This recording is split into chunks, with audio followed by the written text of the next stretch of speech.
2024년 6월 30일 베이사이드 장로교회 순모임 교재 제78과 환난 날에 나를 부르라. 시편 50편 1절부터 15절 말씀입니다. 아삽의 시. 전능하신 이 여호와 하나님께서 말씀하사 해 돋는 데서부터 지는 데까지 세상을 부르셨도다. 온전히 아름다운 시온에서 하나님이 빛을 비추셨도다. 우리 하나님이 오사 잠잠하지 아니하시니 그 앞에는 삼키는 불이 있고 그 사방에는 광풍이 불리로다. 하나님이 자기의 백성을 판결하시려고 위하늘과 아랫 땅에 선포하여 이르시되 나의 성도들을 내 앞에 모으라. 그들은 제사로 나와 언약한 이들이니라 하시도다. 하늘이 그의 공의를 선포하리니 하나님 그는 심판장이시미로다. 셀라. 내 백성아 들을지어다. 내가 말하리라. 이스라엘아. 내가 내게 증언하리라. 나는 하나님 곧 내 하나님이로다. 나는 내 재물 때문에 너를 책망하지는 아니하리니 내 번제가 항상 내 앞에 있음이로다. 내가 내 집에서 수소나 내 우리에서 순념소를 가져가지 아니하리니 이는 삼림의 짐승들과 무산의 가축이 다 내 것이며 산의 모든 새들도 내가 아는 것이며 들의 짐승도 내 것이미로다. 내가 가령 주려도 내게 이르지 아니할 것은 세계와 거기에 충만한 것이 내 것이미로다. 내가 수소의 고기를 먹으며 염소의 피를 마시겠느냐. 감사로 하나님께 제사를 드리며 지존하신 이에게 내 서원을 갚으며 환난 날에 나를 부르라. 내가 너를 건지리니 내가 나를 영화롭게 하리로다. 1번. 오늘 본문은 환난 날에 무엇을 하라고 말씀하고 있습니까? 그리고 그것이 당신에게 주는 교훈은 무엇입니까? 오늘 본문은 아삽이라는 사람이 쓴 시입니다. 아삽은 다윗의 시대의 찬양대 대장을 맡았던 사람입니다. 그는 본문을 통하여서 먼저 하나님은 인간과 다르고 인간이 만든 우상과는 구별된 분이심을 강조하고 있습니다. 어떤 점이 다르냐면 하나님은 해 돋는 데서부터 해 지는 데까지 모든 인생을 주관하시는 분이시라는 것입니다. 그 뜻은 하나님은 사람들의 모든 삶을 살피면서 그들을 빛 가운데로 인도하기도 하고 선악간에 심판하시는 분이라는 것입니다. 본문 2절은 하나님이 아름다운 시온에서 빛을 발하셨다고 말씀하고 있습니다. 시온은 하나님이 계신 예루살렘 성전을 의미하고 있고 빛은 어둠을 비추는 것이고 길을 찾게 하는 것이기에 하나님이 자신을 믿고 의지하는 인생의 길을 인도하시는 것으로 표현하고 있습니다. 이렇게 이 세상에서 하나님의 인도가 필요한 것은 우리 인생은 하나님이 길을 보여주시지 않으면 한밤중에 아주 깜깜한 길을 걷는 것과 같은 삶을 살아가고 있기 때문입니다. 그 누구도 한치 앞에 무슨 일이 일어날는지 알지 못하기 때문입니다. 그래서 누구도 장담할 수 없는 삶을 삽니다. 예를 들면 어떤 질병이 우리의 삶에 발병될지 모릅니다.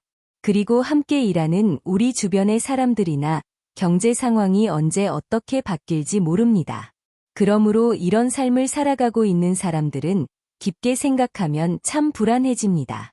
그러나 우리가 하나님께 보호와 지혜를 구하면 하나님은 빛을 비추사 우리의 앞길을 인도하십니다. 그러므로 우리는 언제나 하나님이 우리의 삶의 빛을 비추사 길을 인도하시기를 구하며 살아야 하겠습니다.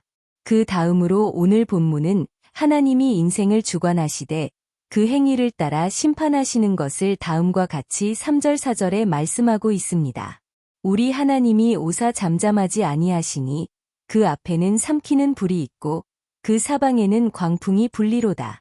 하나님이 자기의 백성을 판결하시려고 위하늘과 아랫 땅에 선포하여 이 말씀은 하나님이 세상을 주관하시되 불과 바람으로 심판하시는 것을 말씀하고 있습니다.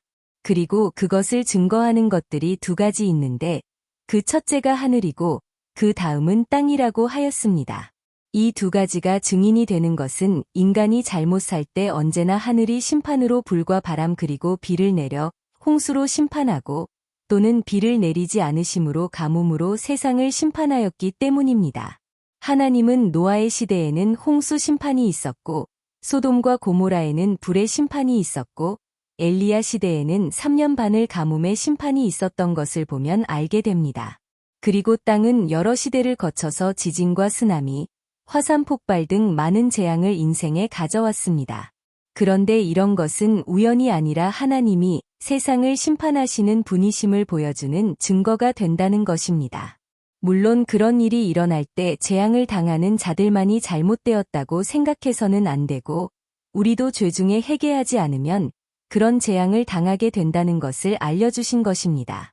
그래서 예수님은 사람이 빌라도에 의하여 독을 마시고 죽은 일이나 예루살렘의 망대가 무너져 사람들이 죽은 사건은 바로 하나님의 심판을 예고하고 있는 것이라고 말씀하셨습니다.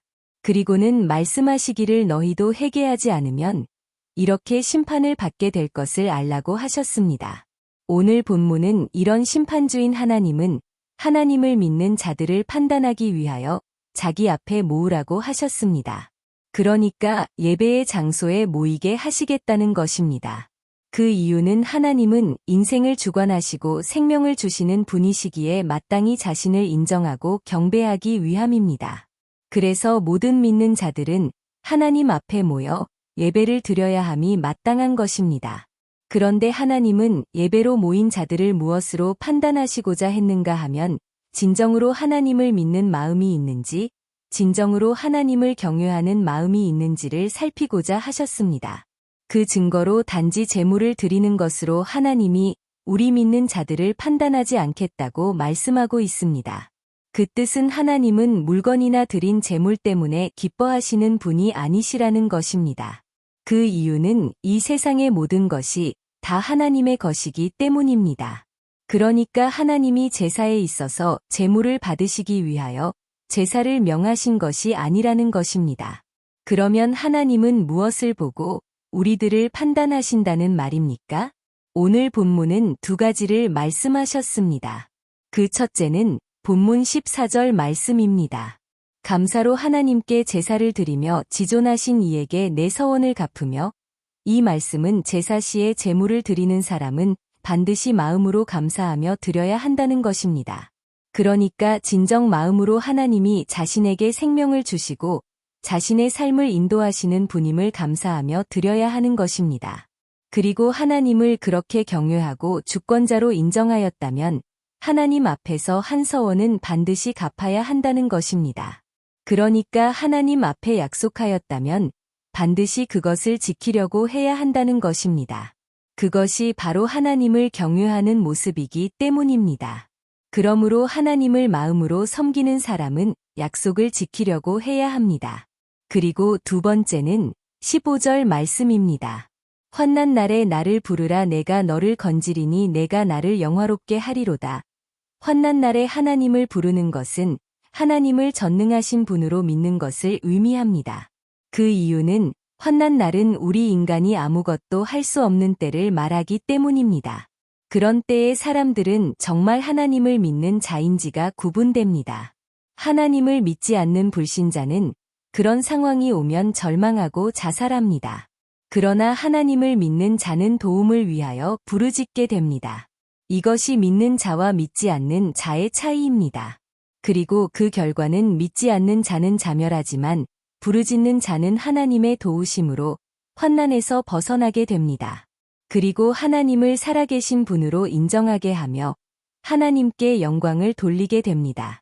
그런 상태를 오늘 본문은 환난 날에 하나님을 부르면 환난에서 건짐받아 하나님께 영광을 돌리게 된다고 말씀하고 있는 것입니다. 그러므로 우리가 환난 중에 기도할 때에 하나님을 하나님으로 인정하는 것이고 하나님은 우리가 진심으로 하나님을 믿는다는 것을 인정하시는 것입니다. 그러므로 오늘 이 시간에 우리가 어려운 상황에 있다면 하나님이 인정할 만한 믿음을 보여드릴 기회가 왔다는 것을 기억하며 하나님을 향해 부르짖어야 하겠습니다. 당신은 하나님 앞에 나올 때 인정받는 예배를 드리고 있습니까? 자신의 태도에서 바뀌어야 할 것이 있다면 무엇인지를 말해 봅시다. 2번. 오늘의 말씀을 통하여 새롭게 느낀 점과 결단하는 바를 서로 나누어 봅시다.